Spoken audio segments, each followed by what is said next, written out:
নমস্কার বন্ধুরা, আমি সকালবেলায় 5টার সময় হাঁটতে গিয়েছিলাম। তখন এখানে অনেক ফুল ফুটেছিল, সেই ফুল তুলে এনেছি। এরপরে আমি বেডশিটটা চেঞ্জ করে নেব। 4-5 দিন হয়ে গেছে, নোংরা হয়ে গেছে, তো বেডশিটটা চেঞ্জ করে নিচ্ছি।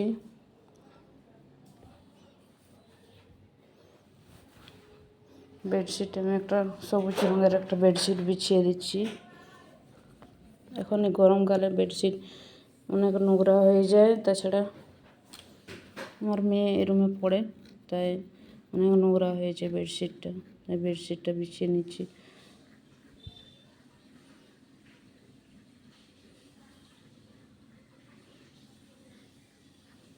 বেডশিট যদি ঘরের মধ্যে টান টান করে বিছানো থাকে, তবে দেখতে ঘরটা খুব সুন্দর লাগে।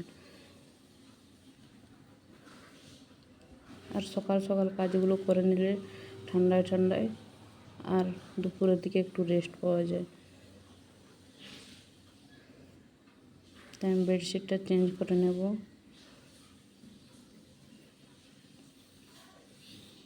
এরপর রাত্রে যে ব্ল্যাঙ্কেটটা আমি ঢাকা নিয়েছিলাম, একটু হালকা হালকা ঠান্ডা আছে, এই ব্ল্যাঙ্কেটটা আমি ঢাকা নিয়েছিলাম।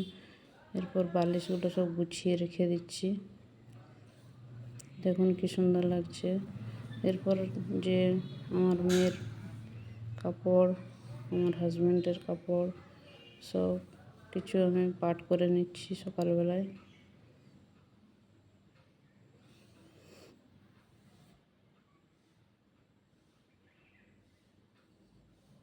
তারপর ঘরটা সুন্দরভাবে ঝাড়ু দিয়ে দেবো। অনেক নোংরা জমে হয়ে যায়।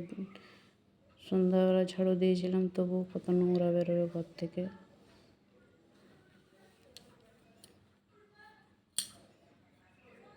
আমাদের রুমটা ঝাড়ু দিয়ে দিচ্ছি। এরপর ঘরের কোনা কোনা ঝাড়ু না দিলে অনেক নোংরা জমে থাকে। এরপর এসেছি ডাইনিং রুমে ঝাড়ু দিতে। পাপোশগুলো একটু ছেড়ে ছেড়ে ঝাড়ু দিলে খুব ভালো হয়।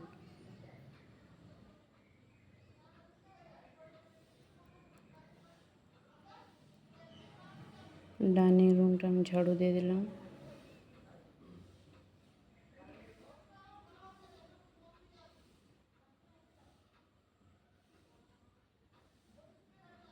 ডাইনিং রুমটা অনেক বড়, তাই একটু ঝাড়ু দিতে একটু সময় লেগে যায়।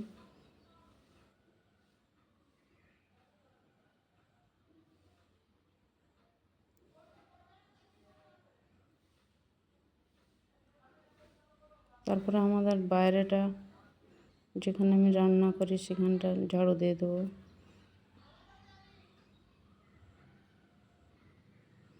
এরপর সিঁড়ির কোনাগুলো আছে, যেখানটা চিলেকোঠা সিঁড়ির কোনাটা, সেই কোনাটা ঝাড়ু দিয়ে দিচ্ছি।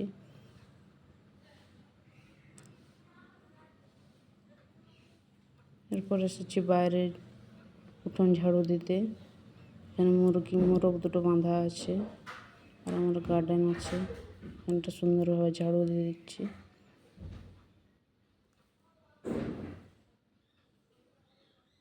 ঝাড়ু দিয়ে দিয়ে এবারে এসেছি বাথরুমে। কাপড়গুলো সব ভিজিয়ে দিতে হবে। গিজারে একটু গরম জল করে নিয়েছি, যাতে বেডশিটগুলো খুব সুন্দরভাবে পরিষ্কার হয়ে যায়। আধা ঘন্টা 1 ঘন্টা ভিজিয়ে রাখলে খুব সুন্দরভাবে পরিষ্কার হয়ে যাবে। তারপর বাইরেটা অ্যালটক দিয়ে ধুয়ে নিচ্ছি। এখানে একটা কুকুর বসেছিল, রাত্রে কুকুর বসেছিল, তাই বাইরেটা খুব নোংরা হয়ে গেছে, তাই বাইরেটা ধুয়ে নিচ্ছি।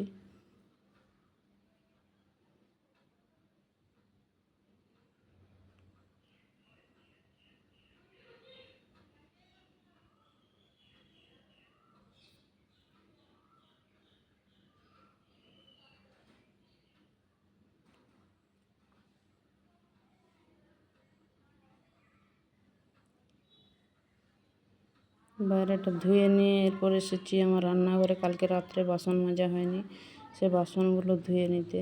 কাল রাতে তাড়াতাড়ি শুয়ে গেছিলাম, ওই জন্য বাসনগুলো সব পড়ে আছে। সব বাসনগুলো মেজে নেবো এক এক করে।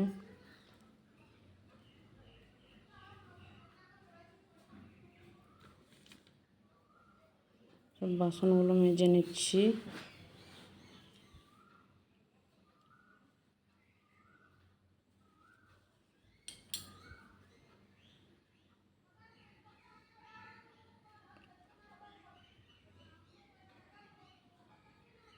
রাত্রে মেজে রাখলে অনেক ছার পোকা এছাড়া অনেক টিকটিকি ঘুরে, ওই জন্য সকালবেলা বাসনটা ধুয়ে নিই। এরপর রুটি বানাবো বলে আমি আটা একটু মেখে নেব। আমার মেয়ে স্কুলে চলে গেছে, আমি আর আমার হাজব্যান্ড খাবো, তাই অল্প পরিমাণে আটা মেখে নিচ্ছি। আটা মেখে ঢাকা দিয়ে রেখে দিচ্ছি, একটু পরে রুটি বানাবো।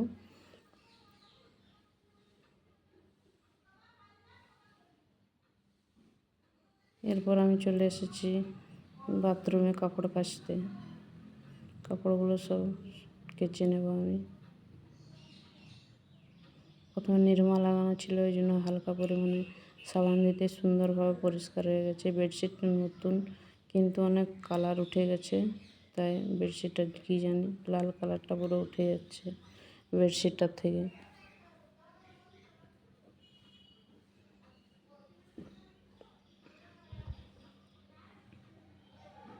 এটা লাল কালারটা পুরো উঠে যাচ্ছে, নোংরা নয়।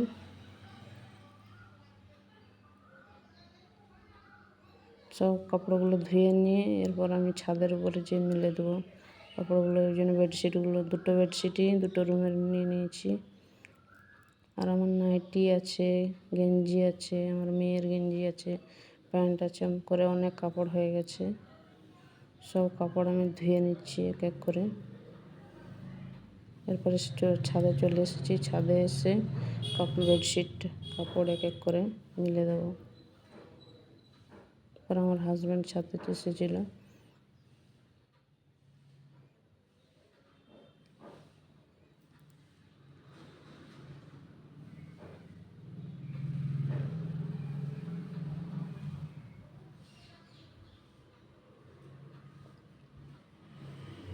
সব কাপড়গুলো শুকিয়ে দিচ্ছি। সকাল থেকে আমাদের ছাদের উপরে রোদ চলে আসে, তাই কাপড়গুলো শুকোতে দেরি লাগে না, 12টার মধ্যে একদম শুকিয়ে যায় কাপড়।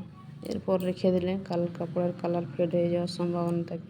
দেখুন পুরো ছাদ ভর্তি করে আমি কাপড় মিলে দিয়েছি। প্রচুর কাপড় হয়েছিল আজকে, ছাদতে জায়গা হচ্ছিল না, এত কাপড় হয়েছিল। এরপর চলে এসেছি ঠাকুর ঘরে। ঠাকুরের যে পুরনো বাসন, ঠাকুরের বাসন থাকে, বাসি বাসন, ফুল সব কিছু উঠিয়ে নিয়ে পরিষ্কার করে দিচ্ছি। বাসি ফুলগুলো উঠিয়ে নিচ্ছি। এরপর ঠাকুর ঘরটা আমি সুন্দরভাবে মুছে দেবো। কালকে যে ফুলগুলো দেওয়া হয়েছিল ঠাকুরকে, সেই ফুলগুলো সব উঠিয়ে নিচ্ছি, যে বাইরে ফেলে দিয়ে আবার নতুন ফুল নিয়ে এসে রেখে দিলাম। এরপর ঠাকুর ঘরটাকে ন্যাকড়া দিয়ে হাতে করে মুছে দিচ্ছি।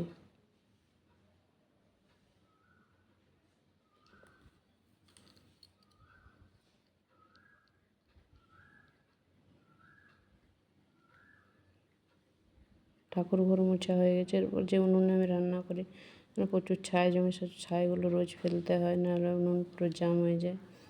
ছাইগুলো উঠিয়ে নিচ্ছি এই জন্য আমি। এরপর আমি মাটি দিয়ে একটু লেপে নেব, কারণ ফেটে ফেটে গেছে। রোজই মাটি দিয়ে লেপে নিই, দেখতে খুব সুন্দর লাগে রান্না করার সময়। আর লতা দিয়ে সুন্দরভাবে উনুনটাকে লেপে নিচ্ছি।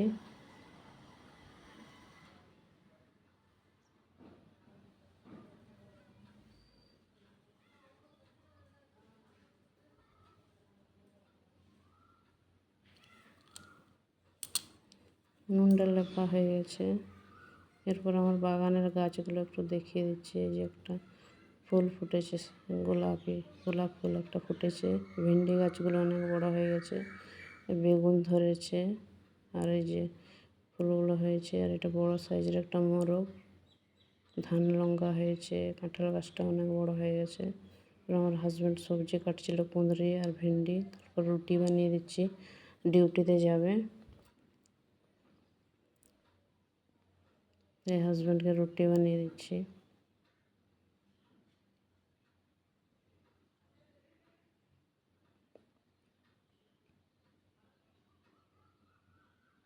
আমিও রুটি খেয়ে নেবো আজকে।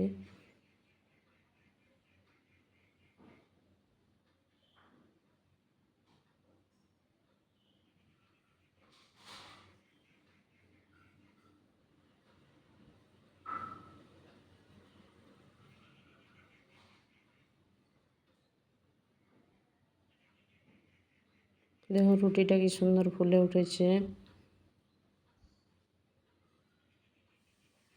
এরপর আমি যে থালি শেয়ার করি সেই ব্রেকফাস্ট থালিতে রুটি দিয়ে দিচ্ছি, সাইডে সবজিগুলো কাটা আছে, 3টে রুটি দিয়েছি আর শসা গোল গোল করে কেটে শসাগুলো সুন্দরভাবে সাজিয়ে দিচ্ছি। আর রাত্রে যে লাউ চিকেন হয়েছিল সেই সব তরকারিটা দিয়ে দিচ্ছি, আর লিকার চা বানিয়েছি সে চা দিয়ে দিচ্ছি। এই হচ্ছে আজকের ব্রেকফাস্ট। আমি আমার জন্য বানিয়েছিলাম আলু ভাজা আর রুটি আর লিকার চা।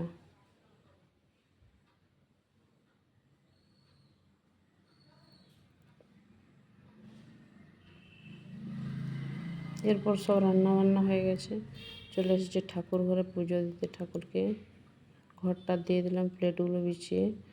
এরপর যে গ্লাসে জল দিয়ে দেবো। ব্লগটি যদি আপনাদের ভালো লেগে থাকে তাহলে অবশ্যই একটি লাইক করে দেবেন, আর আমার চ্যানেলটিকে সাবস্ক্রাইব করতে ভুলবেন না। আমার ঠাকুর ঘর এবার ধূপ জ্বালিয়ে দেবো, ঠাকুরকে ফুল দিয়ে সাজিয়ে দিচ্ছি, এরপর ধূপ জ্বালিয়ে দেবো। এ হলো আজকের আমার ব্লগ। আপনাদের যদি ভালো লেগে থাকে তাহলে অবশ্যই একটি আমাকে লাইক করে দেবেন। ঠাকুর ঘরটা কি সুন্দর লাগছে দেখতে। আর হাজব্যান্ডও পুজো দিয়েছিল আগে, এরপর আমিও পুজো দিয়ে দিলাম।